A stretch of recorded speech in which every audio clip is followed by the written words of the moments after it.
Verse 11. Then said Yahudah to Tamar, his daughter-in-law, remain a widow at your father's house until Bro, Shelach, my son, is firing me, grown. bro? What's going on? You sure? Oh, Am I fired, bro? That's crazy, man. okay, cut. Do it again.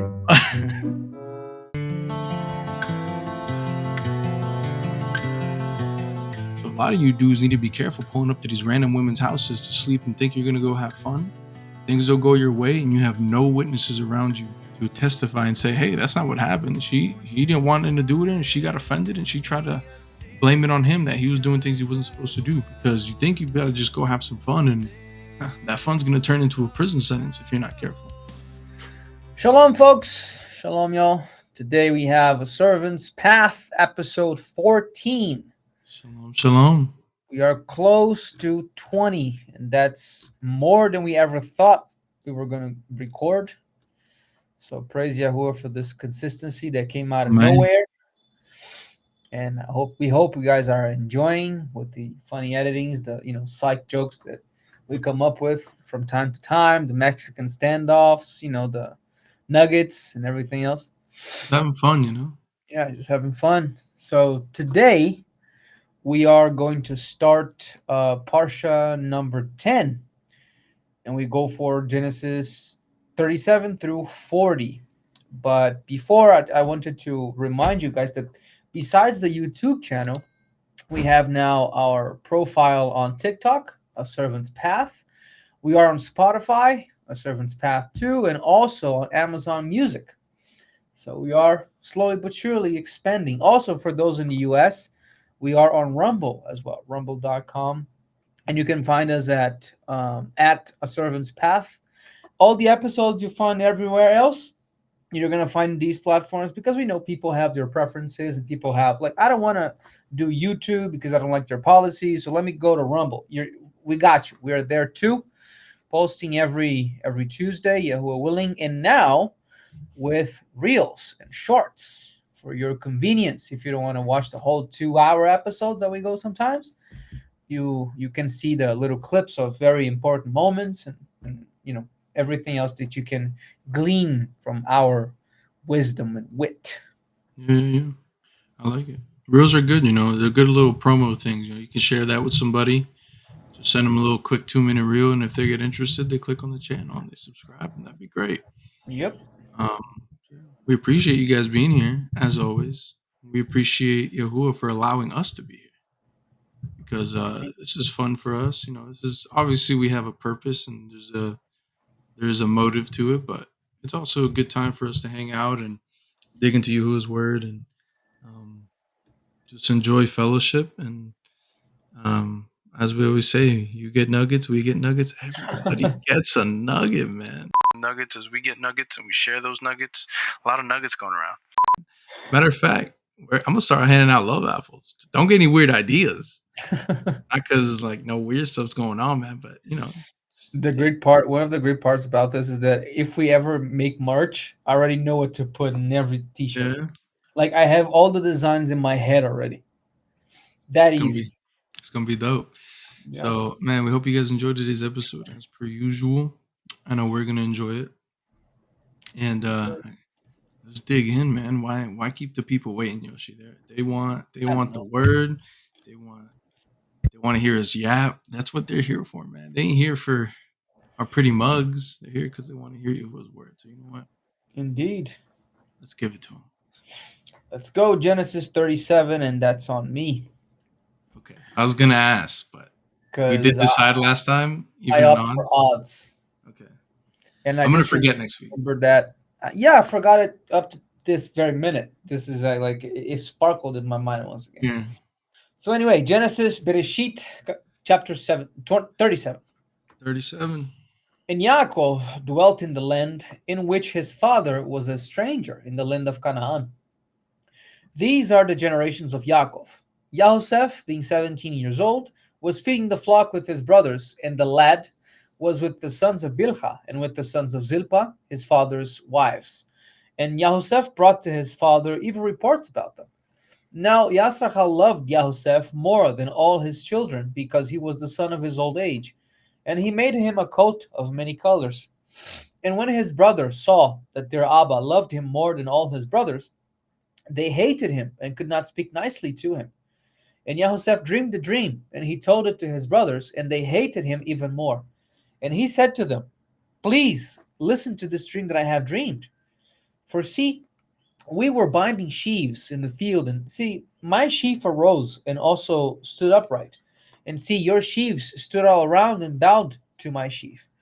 And his brother said to him, "Shall you indeed reign over us? Or shall you indeed have dominion over us?" And they hated him even more for his dreams and for his words. So that's the thing that I had to learn, and I believe every human being has to learn in a certain point of life, that once Yahuwah gives you something like a calling or a plan or a vision or something that maybe is not for now, and it has something to do with him raising you up above your peers or something to that extent, when he like exalts you in an area or in a day or in a period, it's very wise not to tell everybody about that, because people can get jealous, people can misunderstand you, they can perceive you as being arrogant, they can this can be like a trigger for burning bridges, and it's better just to be quiet. And once it happens, Yahuwah shall reward you openly. Mhm. It's easier, it's wiser, and I've learned that through my elders and through personal experience in this very short walk of mine. That, let's say, Yahuwah said to Nehemiah in a vision, "I want to make you, or I don't know, a pastor of 1,000 sheep, 1,000 people." And then he comes to a person that he's friends with, but he never said anything about this, and then he discovered colors from that person that are not nice. So that can be a trigger. Not that it's bad sharing, it's good because we get excited about these things, but as we are seeing here, and we're going to see what happened to Yahusef on account of this, jealousy is a thing, and there are levels to it. Some people may just, man, I wish I had that. And some other people could be, okay, but I want what you have. So, you know, murder Hmm. can happen because of I'll take it. jealousy. Yeah. Cain and Abel. Yeah. That happened to Cain and Abel. That happened with Yahusef. That almost happened to Yaakov, as we read like very recently. So keep it to yourself and your wife, your husband, like your best friend, people that you can actually trust. And I know it is written, cursed is the man that trusts in other men. So, like, I understand that part. But people that are around you, you know who you can open up. And sometimes this can be like the sifting process that you need to see who is real around you. And I understand that. But if you don't have to do that filtering, if you don't have to do that sieving, don't do it. Don't jump the gun. But it's better to keep it to yourself as much as you can. And when it happens, everybody shall see it, because Yahuwah makes things plainly. Nothing that Yahuwah gives is of private interpretation. Mhm. And a big thing too, or at least something I think about is in a situation like that, like who did Yahuwah give that vision to or that calling to? He gave it to you, not to everybody around you. Like as you're saying, it doesn't mean you don't share it with people who you can confide in, and your elders, your leaders who can help you discern what you're seeing or what you believe you're hearing, or close friends and so on and so forth. But you do need to be careful because there are wolves in sheep's clothing who are waiting for the perfect opportunity to uh, receive ill-gotten gains, take what is supposed to be for you, and Yep. and take it for themselves. And jealousy is a natural thing of the human condition. Everybody struggles with a degree of jealousy. Some people go overboard and will kill for what does not belong to them, and other people will overcome that jealousy and understand that there is no competition. Especially, I was watching one of the episodes, and I think Yoshi and I spoke about this before in private.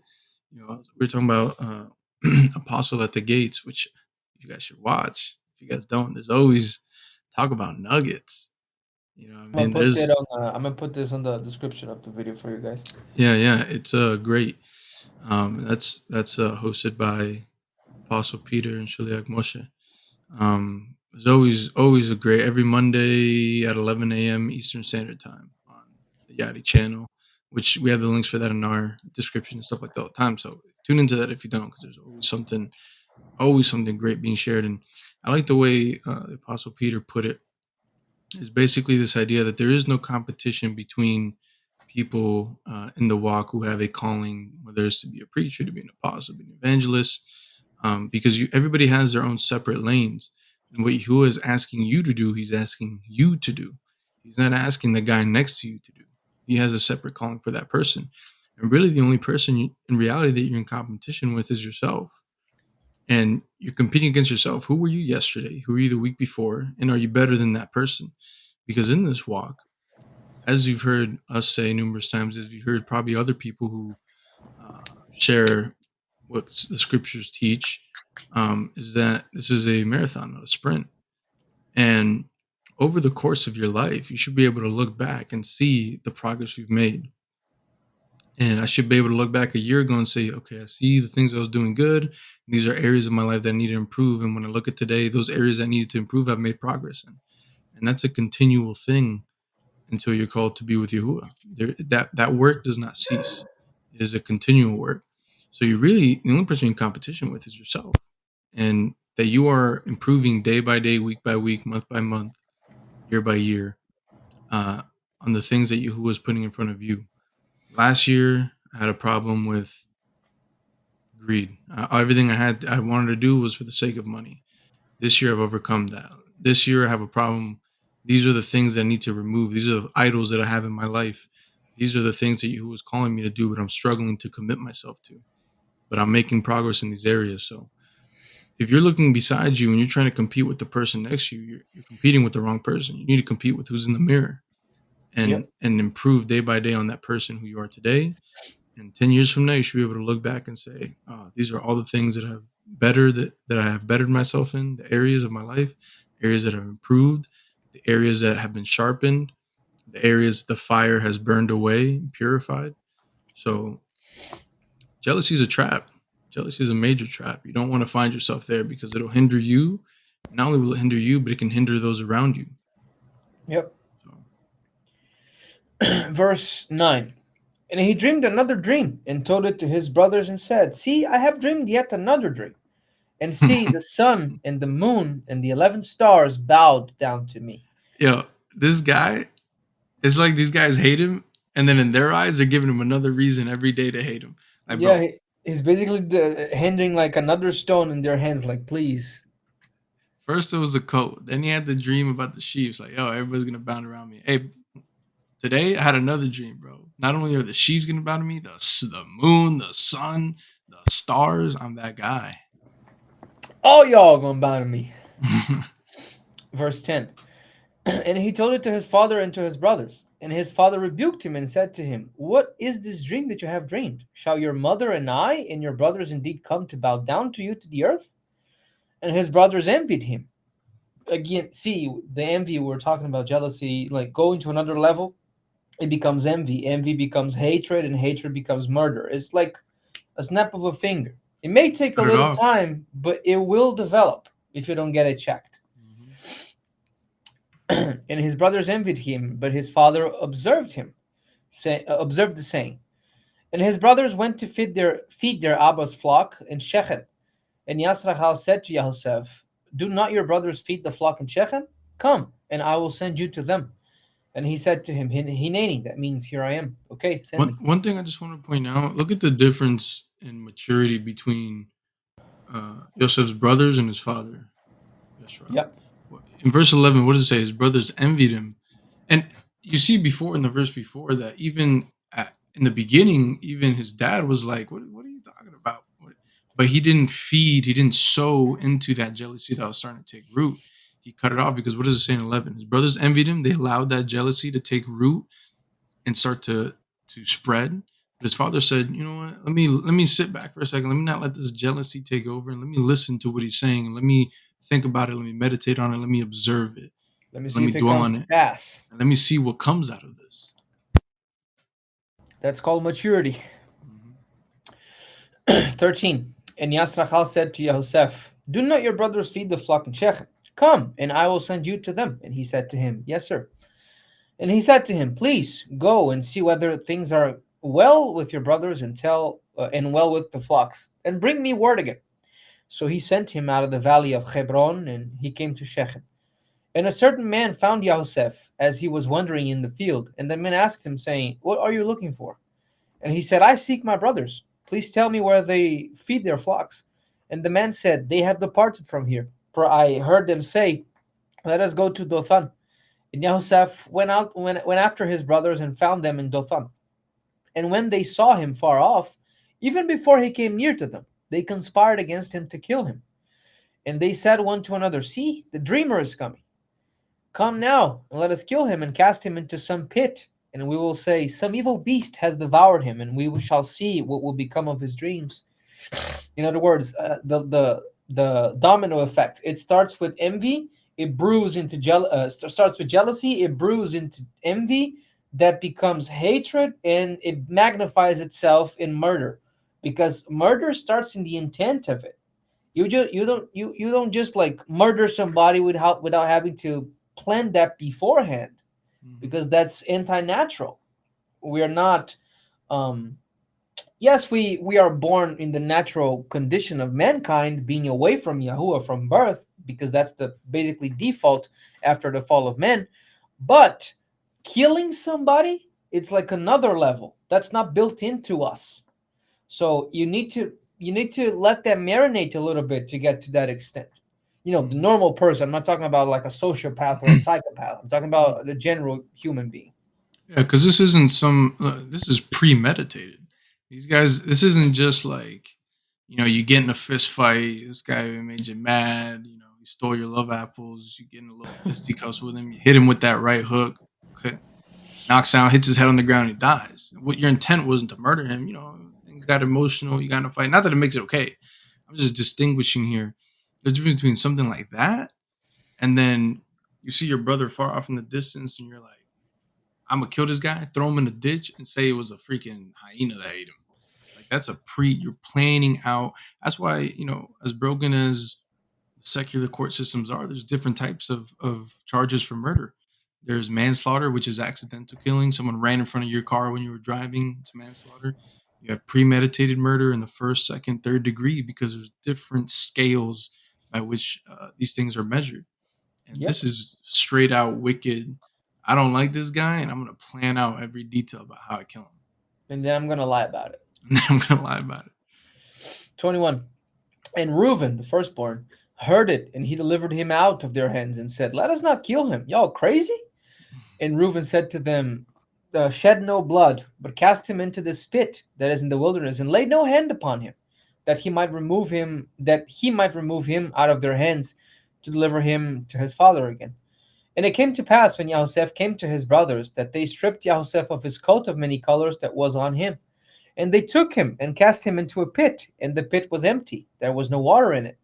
And they sat down to eat bread, and they lifted up their eyes and looked, and see, a company of Ishmaelites came from Gilad with their camels bearing spices and balm and myrrh, going to carry it down to Egypt. And Yahudah said to his brothers, "What profit is it if we kill our brother and conceal his blood? Come, and let us sell him to the Ishmaelites, and let not our hand be upon him, for he is our brother and our flesh." And his brothers were content. So that is all twisted from the beginning. Okay, so what profit do we have by killing him? Let's just sell him to somebody that will take him away so we never see him again, because he's our brother and our flesh. I don't kind of understand these guys. Yeah, They're they kind of gotta. cuckoo on the head.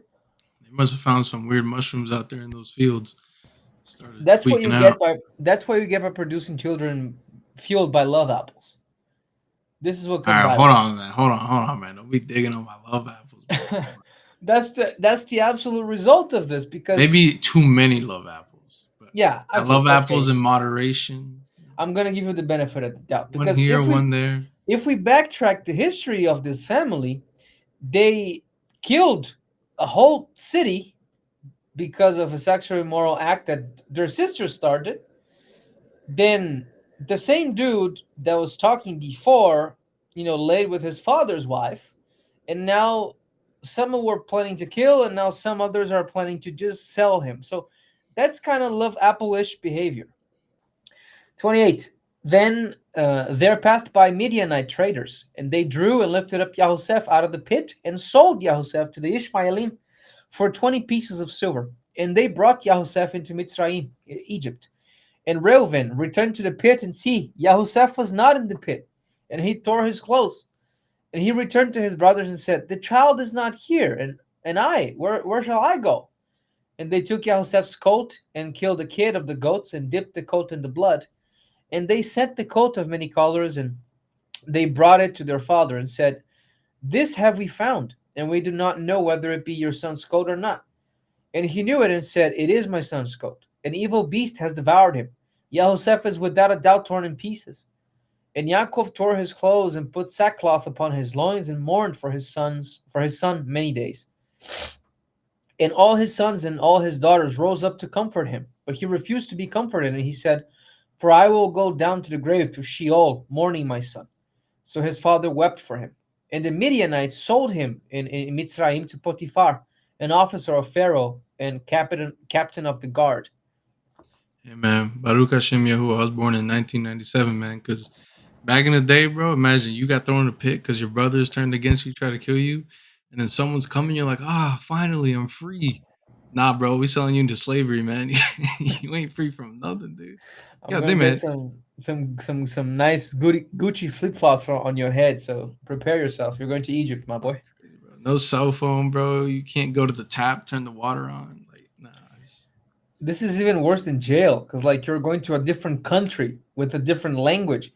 This is literally human traffic. Yeah, crazy, crazy, crazy. 38. And it came to pass at the time that Yehuda departed from his brothers and turned into a certain Adulamite, whose name was Hira. And Yehuda saw there a daughter of a certain Canaanite, whose name was Shua. And he took her and went into her. And Despite the she, fact that all his lineage fathers said, don't get them chicks from Canaan. Go to Ur Chasdim in Aram and get them girls, because they are Yahuwah's servants. These Canaanite pieces, they are not for you guys. And what did Esav do? What did Yahudah do? First time they see a Canaanite. Nah, I think she good. I think she I hey, when Yehuda said these people are stiff necked people, he wasn't lying. Yep. 3. And she conceived and bore a son and called his name Very creative on the name. And she conceived again and bore a son. And she called his name Onan. And she yet again conceived and bore a son and called his name Shelach. And he was at Chazib when she bore him. And Yehuda took an Isha for his Bachor, his firstborn, whose name was Tamar. And Yehuda's Bachor, was wicked in the sight of Yahuwah. And Yahuwah killed him. And Yehuda said to Onan, go and your brother's wife and marry her and raise up seed for your brother. And Onan knew that the seed should not be his. And it came to pass, and he went into his brother's wife, that he spilled it on the ground, lest he should give seed to his brother. And no, that has absolutely nothing to do with a forbiddance on masturbation. Again, no, that has nothing to do with the forbiddance of masturbation. Because we know that, especially in the Christian church, they put a guilt trip on everybody because, oh, you masturbate, you're going to hell. Sorry about that. The only way you can, conquer this vice is denying every biological fiber of your body. That doesn't, Yahuwah didn't put that burden on us. The context here is, and you can verify that in Leviticus. Once a brother of yours in Israel, where the land has the Torah as its constitution, once the leaders are servants of Yahuwah and they guide you through these guidelines, once your brother dies, if he didn't have a son, you get the burden of entering into the wife of your brother to raise seed, to raise a son for your brother, and you need to name that child your brother's name, because it is supposed to be your brother's son, because you are his brother, you are the same blood, you have the same blood that he has. So this is what Onan didn't do. He didn't fulfill the commandment, because verse 9, and Onan knew that the seed should not be his, because he was going to be heir's son, based on Yahuwah's commandment. So this has absolutely nothing to do with masturbation. This has to do with the fact that this dude disobeyed on raising seed for his brother. And why the implications are so grief that in verse 10 Yahuwah killed him? Because this is the line of Judah that we are studying, the lineage of Yahudah. And from who is Messiah supposed to come? From Judah. So the disobedience of this dude nearly killed the lineage that would result in Messiah. So Mm-hmm. this is the context of why this is so grave of a punishment, because it Mm-hmm. was not masturbation. Dude disobeyed Yahuwah out of greed and almost prevented the line of Mashiach to come about. Right. Because let's keep in mind, guys, Yehuda has only had two sons, Er and Onan. Er is DED. Yehuda didn't like that guy. He said, dude, you're wicked. You're out. So right now it's just Onan. Onan has the burden of carrying forth the seed. And again, just like you're going to hear us say a million times, okay, a verse taken out of context is not good. You're going to end up a pretext for false doctrine and everything else in between. Yep. So Onan himself knew that he was doing wrong. He was willing to partake in the pleasure going into this woman, but not fulfilling his obligation and his responsibility. So, like as you said, let me just state this for the record. Okay, there's a difference between masturbation. There's a difference between masturbation with pornography. All right, so it's one thing to masturbate, it's another thing to be participating in pornography, which especially in this generation, in this time where it's so accessible on Twitter, Instagram, Facebook, MySpace, wherever you want to call it, it's everywhere. Um, there's a difference between that masturbation, and there's a difference between indulging in pornography. So they're two separate things. Oftentimes they become intermixed, uh, which is one thing. But we're speaking strictly about masturbation, not the use of pornography, not hopping online and partaking in both things. Um, so yeah, this isn't a forbearance or a dismissal of saying that masturbation is a sin and that you're a wicked person for masturbating. This is not at all what this verse is saying. So don't take it out of context and try to Yep. apply it to that. And don't listen to anybody that doesn't use the scripture to prove what they're saying. Oh, Mhm. masturbation is wrong because the Catholic Church said.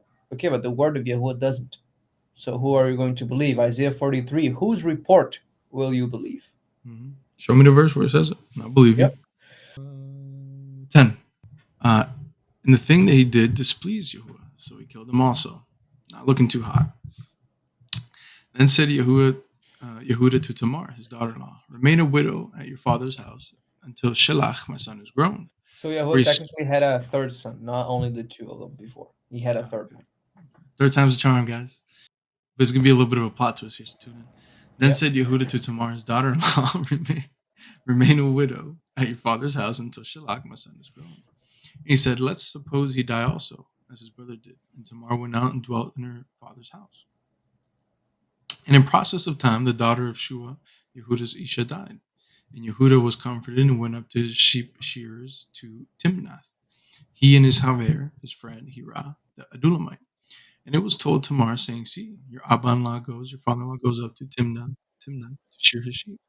And she put her widow's garments off from her and covered herself with a veil and wrapped herself and sat in an open entrance, which is by the way to Timnath. For she saw that Shelach was grown, and she was not given to him to be his wife. When Yehuda saw her, he thought she was a harlot, because she had covered her face. And she turned to her by the way and said, please, go get ready and let me come into you. For he knew not that she was his daughter-in-law. She said, what will you give me that you may come into me? And he said, I will send you a kid from the flock. And she said, will you give me a pledge until you send it? And he said, what pledge shall I give you? And she said, your signet, and your bracelets, and your staff that is in your hand. And he gave it to her and came into her, and she conceived by him. So let's break this down. Basically, what's happening is Yahudah promised his youngest son to her because he was the next in line to have this woman based on that commandment that I said before. And dude had already grown up, he had already his driver's license. He could drink legally in the United States, and she saw him all grown up, but Yahudah didn't fulfill his vows.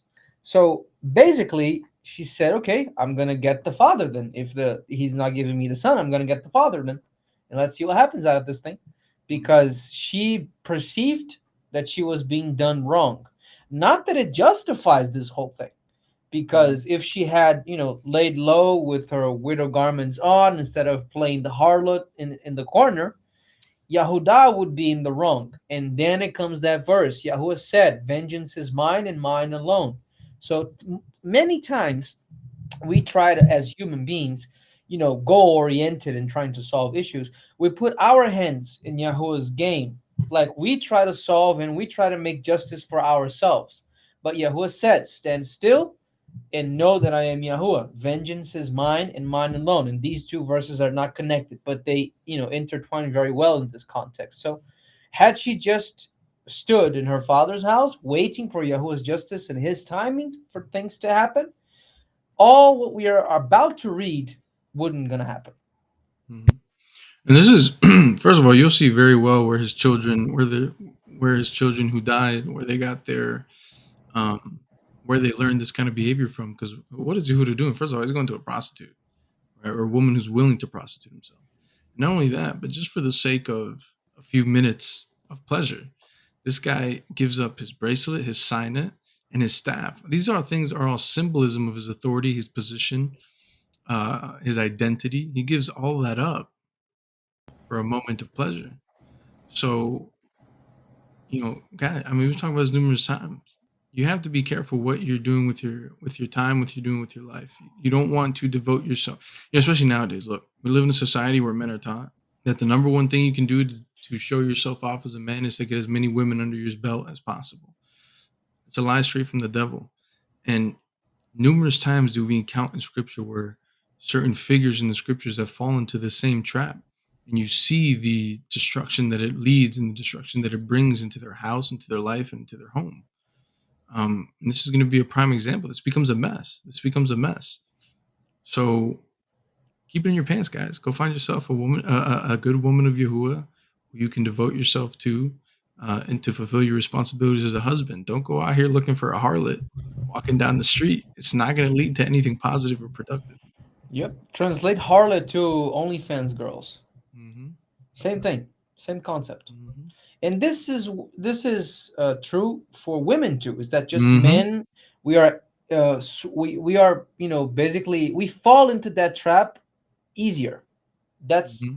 only This is only the reason why we are focusing, quote unquote, on the men, because we are kind of more predatory, and we tend to fall prey easier to those schemes, despite the fact that women also have problems with pornography, despite the besides I forgot the adverb that I was going to use, but women also have problem with pornography even though they don't speak too much about it. Right. And it's even I think it's a lot harder for men because society will promote that behavior in men.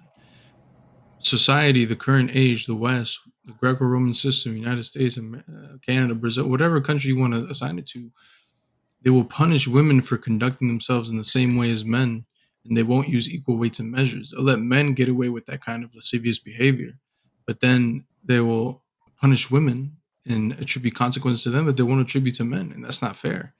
Yahuwah doesn't like unequal weights and measures. And if you're a fornicator, you're a fornicator. If you're an adulteress, you're an adulteress. It's very simple. Yep. It goes both ways. 18. And he said, what pledge shall I give you? And she said, your signet, your bracelets, and your staff that is in your hand. And he gave it to her and came into her, and she conceived by him. And she arose and went away and removed her veil from her and put on the garments of her widowhood. And Yehuda sent the kid by the hand of his friend, the Adulamite, to receive his pledge from the woman's hands. But he found her not. Then he asked the men of that place, saying, where is the harlot that was openly by the wayside? And they said, there was no harlot in this place. And he returned to Yehuda and said, I cannot find her. And also the men of the place said that there was no harlot in that place. And Yehuda said, let her take let her take them for herself, lest we be shamed. See, I sent this kid, and you have not found her.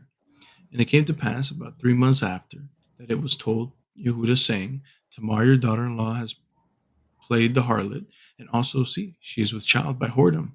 And Yehuda said, bring her out and let her be burned. When she was brought out, she sent to her Abba-in-law, saying, she had that Uno reverse card ready, man. By the man, who these are, am I with child? She said, "Please discern. Whose are these?" Boom. She pulls out that Uno reverse. She got the staff, but she got three Got you. witnesses. She got the staff. She got the bracelet, and she has a sinnet. Yep. 26. And Yehuda acknowledged him and said, "She has been more Sadiq than I, because that I gave her not to Shelach my son, and he knew her again no more. And it came to pass in the time of her travail that twins were in her womb.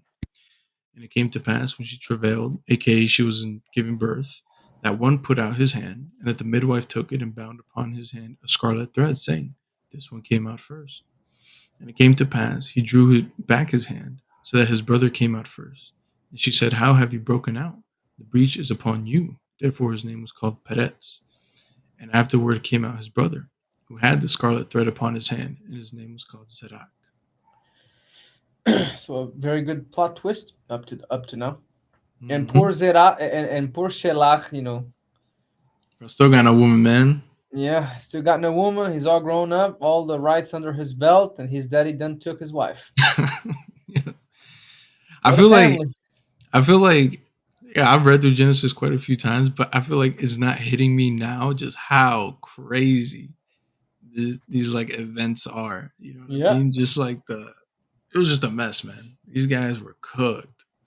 I'm glad that Yahuwah only established like the written Torah, years after in Exodus chapter 20, because we wouldn't be here technically Mhm. if all these sexual immoral acts happened under the Torah, established, everybody would be dead. Everybody. 39. And Yahoseph was brought down to Mitzrayim, and Potiphar, an officer of Pharaoh, captain of the guard, a Mitzri, an Egyptian, bought him from the hands of the Ishmaelites who had brought him down there. And Yahuwah was with Yahoseph, and he was a prosperous man. And he was in the house of his master, the Mitzri. And his master saw that Yahuwah was with him, and that Yahuwah made all that he did to prosper in his hand. And Yahoseph found favor in his sight, and he served him. And he made him overseer of his house, and all that he had, he put into Yahoseph's hand. So, is there a problem in working secularly? And I bring this up because a lot of our people think it is wrong to work secularly, or to work in the normal job force, because we are under Pharaoh's um, tutelage, we are under his heavy hand and whatever. Guys, there is a big difference in being a slave in the ancient Egypt and trying to translate the same concept to now. We know capitalism can be very harsh, and it is to most of the workforce. We understand that. But there is no problem in working secularly as long as it doesn't bring, uh, a unnecessary weight on trying to fulfill Yahuwah's appointed times, his feasts, his Shabbats, Mhm. and everything that we have in the book of Leviticus 23 and elsewhere, all the appointed times that we have to follow as Israelites, as the people of the scriptures. So it is not wrong to go and work for somebody. It is written, the man that doesn't work should not eat, and he's worked worse than an infidel. So we are expected to work if we want to eat, if we want comfort. We're not supposed to be waiting on anybody. But that being said, as long as it doesn't hinder you from being a servant of Yahuwah completely as he requested, Mhm. as long as it doesn't happen, you're good. So is Yosef is depicted here as an employee, and he was so good, and he had so much favor of Yahuwah, that dude said, okay, you Yosef, you Hebrew man in ancient Egypt, you're going to run my house for me because you're good, and I see that your God is with you. So not only working secularly is good, but you have opportunities to be light and salt to the people around you. Mhm. So take those opportunities when they appear. And of course, if you're there to work, you're not there to shove the scriptures down anybody's throat. But if somebody comes to you asking, why do you dress like that? Why you have off on Saturdays? You have open doors, you have opportunities to share. And as we have already said before, based on the wisdom of evangelist David Cologne, um, not necessarily it is our obligation to plant, water, and harvest the seed. So maybe those opportunities are just the planting phase. And somebody else down the line, 20 years from now, is going to reap the benefits of the harvest. So take the opportunities and don't think that because you work secularly, you are a bad person because Hebrews need to be self sufficient. That is not in the scriptures, folks. What is in the scriptures is those who love me keep my commandments. Mm-hmm. And you want to be consistent. As I've said this several times before, if the commandments of Exodus 20 are no longer for today, we might as well murder, steal, kill, and covet because it's available and, it's not a problem anymore. Consistency is a key. Amen. So, verse 6, and he left all that he had in Yahusef's hand, and he knew not what he had, except the lechem, the bread that he did eat. And Yahusef was handsome in form and appearance. And it came to pass after these things that his master's wife cast her eyes upon Yahusef, and she said, lie with me. But he refused and said to his master's wife, see, my master does not know what is with me in the house, and he has committed all that he has to my hand. There is none greater in this house than I, neither has he kept back anything from me but you, because you are his wife. How then can I do this great wickedness and sin against Elohim? And this is interesting because this may be the very reason that Yahuwah separated Joseph from all of his brothers, because all of his brothers, were they in the situation, they probably would have slept with their master's wife. But it seems that Joseph is the only one with some common sense here, some wisdom that only comes from Yahuwah, anyways. Yep. And he has a common sense to not engage in these kinds of lascivious activities and keep the word of Yahuwah. Mind you, not all separation is bad. Now, obviously, the way the separation came wasn't ideal. They could have just gave him a camel and told him to leave. Um, but not all separation is bad, and it seems like the way this is all playing out is that this was all of Yahuwah to separate Yosef from his brothers. Who maybe if he would have stayed, maybe he would have been corrupted. Maybe he would have fallen into the same lifestyle that they were leading. Because Joseph is the youngest, right? Yep. Yeah. Up until Benjamin, he As of he right was the now, youngest. Yeah, it was before because his mom had already died. yeah, yeah. So So Benjamin is the youngest. He's the second youngest. I just find it interesting that he's separated from his family, but in that separation, he grows as a man, and he receives the favor and blessings of Yahuwah through his obedience.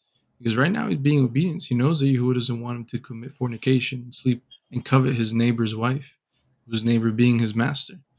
Yep. So, just a little insight I thought And about. also it makes sense because what is the reason why Yahusef has this type of knowledge and this type of like um, awareness of these commandments that had not been yet brought to pass in handwriting or Yahuwah's celestial writing?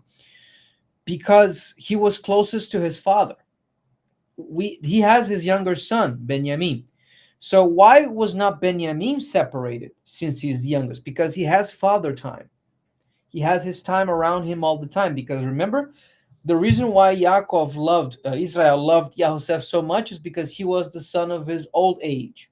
So he was close to him, and since he was close to his son all the time, he had the time to instill in him that wisdom that came from whom? From Yitzchak and from Abraham before him. So the sons that are closest to their fathers in our lineage in scripture turned out to be the wisest ones, because Yitzchak was the son of Abraham's old age, and he became part of the lineage of Messiah. Ishmael, he came before. He was the son of the concubine. They came by the will of the flesh. He became 12 outrageous, raging prince, and then he became 12 princes afterwards. There are the Arab nations. But then we go a step down the line. Esau, the one of the field that stood away from his parents, that disobeyed his parents, he became the vicious hunter that he was. But Yaakov, he was a man of tents. In other words, he was a man that stood close to his father. This is the importance of a father figure, especially a father figure that is rearing his family, that is driving his family according to Yahuwah's guidelines. So we see this pattern here in all of our forefathers' lineage. And we are talking about physical fathers here, but like me and Nehemiah, for instance, the reason why we can say what we say in these episodes is because we are very, very close to our spiritual father. So we drink from that wisdom of years of experience, not only in life, but in Torah specifically. So, and we see this pattern here. The ones closest to their fathers basically turned out to be the best ones of the family. Verse 10. And it came to pass, as she spoke to Yahusef yom, day by day, that he listened not to her to lie with her or to be with her. And it came to pass about this time that Yahusef went into the house to do his business, and none of the men of the house were there with him. And she caught him by his garment, saying, Lie with me. And he left his garment in her hand and fled outside. And it came to pass when she saw that he had left his garment in her hand and had fled, that she called to the men of her house and spoke to them, saying, See, he has brought an Ivri, a Hebrew, to us to mock us. He came in to me to lie with me, and I cried with a loud voice. And it came to pass, when he heard that I lifted up my voice and cried, that he left his garment with me and fled and went outside. And she placed his garment by her until his master came home. Hey And she man, spoke. one thing I just thought about, and kind of because we were speaking about this earlier, a lot of you young men, and this whole look, some of you guys need to be careful because I know some of you guys be on the maps on Tinder, Bumble, Hinge, meeting these random women that you know nothing about, and you just pulling up to their house alone, and you have no idea what's going to come out of that experience. So, listen, as a man, you need to protect yourself because you're in a position where, and this is maybe a touchy subject, so people might get mad, but that's not my problem. That's their problem. There's, as a man, you need to protect yourself because you have a different kind of vulnerability of a woman. Most people, when a woman makes an accusation like this, they're going to instantly believe the woman. And there's a lot of merit to that. Oftentimes you should. But there is times where they take advantage of that and they put you because you were trying to do the right thing or because you did something they didn't like, they're going to throw you under the bus. And you're setting yourself up for a problem. So a lot of you dudes need to be careful pulling up to these random women's houses to sleep and think you're going to go have fun. Things will go your way and you have no witnesses around you to say that the false accusations that she's bringing to you is false accusations. Not all women are like that, but those women exist. And you guys need to be careful because in today's society and even in this, it hasn't changed. So I can't even say today's society. In general, you're putting yourself in a vulnerable situation by meeting these strange women who you know nothing about. You don't know their family, you don't know who they are, just for a moment of pleasure. And you put yourself in these positions where you get accused of doing a foul act, and then you have no witnesses around you to testify and say, "Hey, that's not what happened. He didn't want anything to do with her, and she got offended, and she tried to blame it on him that he was doing things he wasn't supposed to do." So you guys need to be careful because you think you better just go have some fun, and that fun's going to turn into a prison sentence if you're not careful, Or even death. or death. So So, be careful, man, because this is serious out here. And nowadays, it's you know obviously not women are like that, but there is women like that. And you can't just be pulling up to some stranger's house and thinking things are going to go your way because you never know. So, guess what? It's best to wait on the woman of Yahuah that Yahuah has planned for you, where you get married in front of witnesses. You guys are in love. You guys have a mission and a purpose that Yahuah has for you in your marriage. And that's how you're going to get the best outcome. Going out here chasing tail is only going to bring problems your way. You're going to get some woman pregnant. She's going to accuse you of things with no witnesses. You're going to get some kind of weird disease. You know, stop playing games out here, man, because every time you do something like this, you're rolling the dice. You're rolling the dice. You're rolling the dice every single time. And you're playing with fire. yep. And also to give credit to what Nehemiah is saying, to back what he's saying, Proverbs 2, 16 through 18. Wisdom will save you also from the adulterous woman and from the wayward woman with her seductive words, who has left the partner of her youth and ignored the covenant she made before Yahuah. Surely her house leads down to death, and her paths to the spirit of the dead. So, and this is coming from Shlomo, Solomon, who was a man who had 1,000 wives. But the common denominator between these 1,000 is a covenant with each. So even he having 1,000 girls in his house, I don't even know how that's possible, but he did it, and we have factual proof of that. He said, "Don't be seduced by the wayward woman." In other words, don't do things with somebody that is not yours by covenant, by an agreement, by a contract before witnesses. Because had Yosef lain with this girl and they had like, a video of it, let's say, he would have been cooked. And what Nehemiah was saying before is that, and he said it at the end, it's better just to wait for Yahuwah's will and his ways. In a lot of us men, especially in our society, especially 30s and under, we have this proudful act and attitude that nobody shall choose anything for me because I am well capable, I am healthy and able-bodied. Yeah, but that doesn't mean anything. It's not because you can that you should all the time.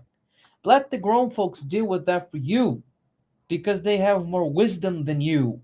If you never had a successful relationship, let somebody who has choose for you. That is no coincidence why Yahuwah put this pattern in place, Mm-hmm. because the possibility of it going wrong exists, but it is almost null and void. So don't go crazy and don't think that, oh, I know her father, that you should just go there. It's dangerous, man, and not only dangerous for your life, but worse for your second death. Not only the first one, but as Mm-hmm. Proverbs 2:18 says, her ways conduct to the spirit of the dead. Spirit of the dead. It is not only the death, the carnal death. We are talking about death of the spirit, which is way worse. 100%. 17. And she spoke to Potiphar according to these words, saying, "The Hebrew servant which you have brought to us came in to me to mock me. And it came to pass, as I lifted up my voice and cried, that he left his garment with me and fled out. And it came to pass, when his master heard the words of his wife, which she spoke to him, saying, After this manner did your servant to me, that his anger was lit. And Yosef's master took him and put him into the prison, a place where the king's prisoners were bound, and he was there in the prison. But Yahuwah was with Yosef and showed him mercies and gave him favor in the sight of the guard of the prison. And the guardian of the prison committed to Yosef's hand all the prisoners that were in the prison. And whatever they did there, it was his doing. The guardian of the prison looked not at anything that was under his authority, because Yahuwah was with him, and that which he did, Yahuwah made it to prosper. That's called favor.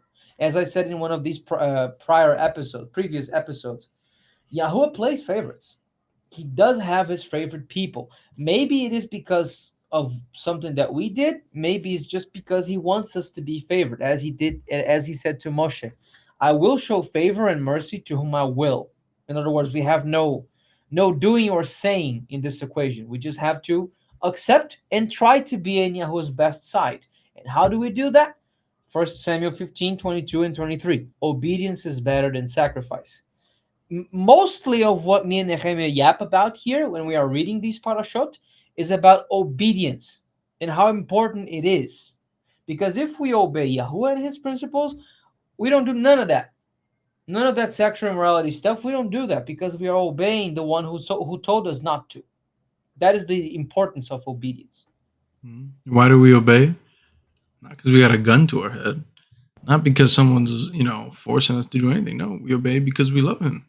And what did Yahushua tell us in the Gospels? If you love me, you'll keep my commandments. That's his love language. He wants obedience. And we want to love him. And we want to love him the way he wants to be loved. Not the way we think he should be loved, but the way he wants to be loved. So Yep. we obey. Very simple. 40.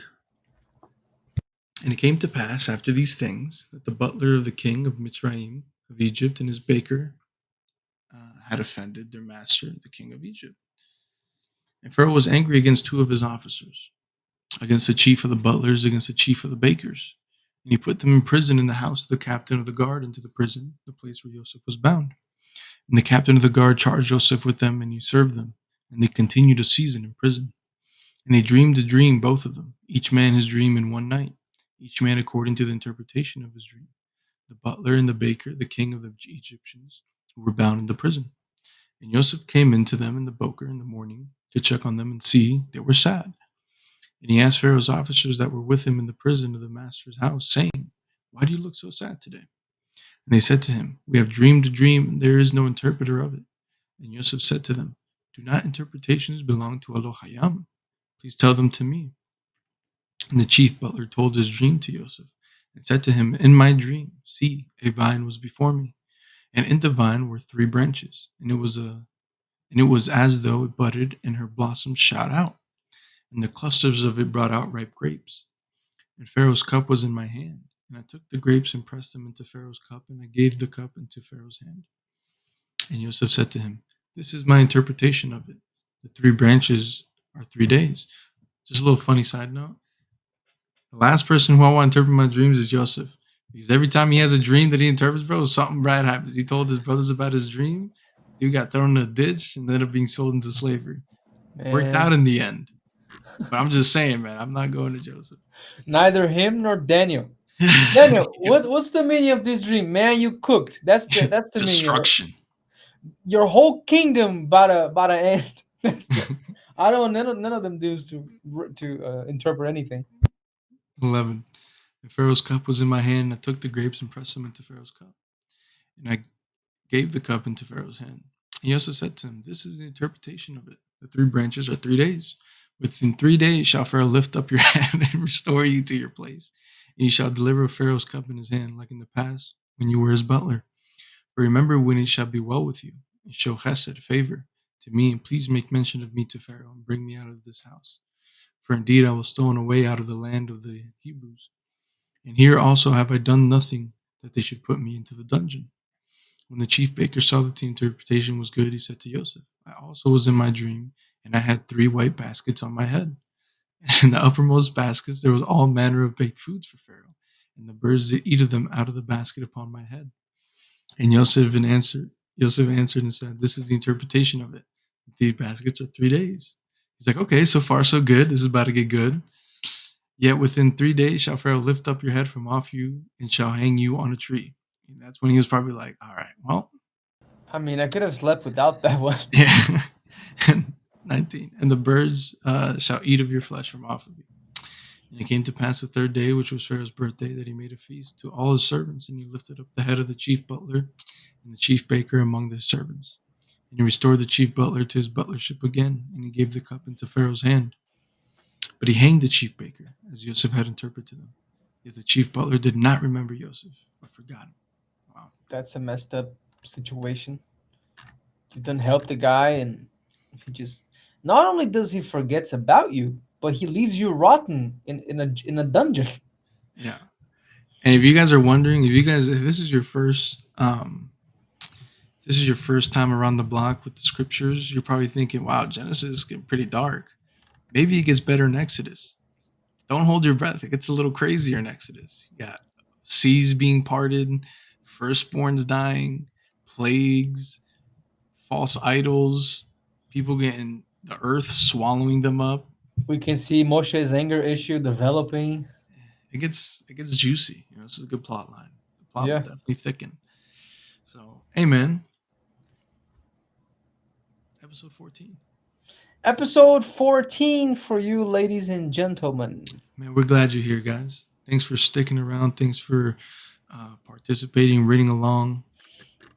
We enjoyed our time with you guys for now. We shall be back soon. Not to worry. Don't stress. Don't get anxious on me. We're going to be back soon, man. Don't worry. We're here. We're here to stay. Y'all willing. Yep. And do us a huge, huge favor, man. For the love of Yahuah, do us a huge favor. Hit that share button. Click subscribe. Hit the little like. Leave a comment below. Let us know you're here. Let us know you're listening. Show us some love. And we appreciate you guys as always. So we hope you enjoyed. And we'll see you on the next one. Y'all willing. Yeah. Shalom, Willing. shalom, guys. Shalom, y'all. Don't forget to follow us everywhere. Oh yeah, all that'll be below, man. We love you Yep. guys. Love Shalom, y'all. shalom. Shalom. Peace.